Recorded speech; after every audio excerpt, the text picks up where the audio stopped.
জীবনে ভালো থাকার চেষ্টা তো আমরা সবাই প্রতিনিয়ত করে চলেছি। লেখাপড়া, ব্যক্তিগত জীবন সব ক্ষেত্রেই আমরা চাই নিজের উন্নতি করতে। কিন্তু আমাদের কিছু, কিছু ভুল আমাদের অনেক পরিশ্রমকে মাটিতে মিশিয়ে দেয়।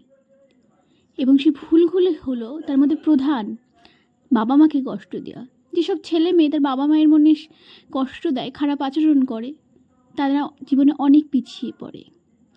এসব ব্যক্তিরা ব্যবসায় ইনভেস্ট করতে ভয় পায় বা আয় বা ব্যয়ের অনুপাতে খরচ করতে জানে না। আয়ের অনুপাতে ব্যয় অনেক বেশি করে ফেলে। তাদের জীবনে অনেক অনেক কষ্ট নেমে আসে।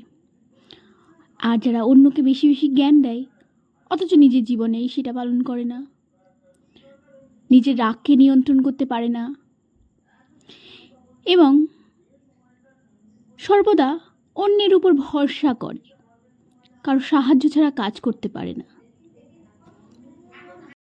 যারা সবসময় অন্যের উপকার করে, নিজের স্বার্থের কথা একদমই চিন্তা করে না, তাদেরকেও জীবনের অনেক কঠিন পরিস্থিতির মধ্যে দিয়ে যেতে হয়।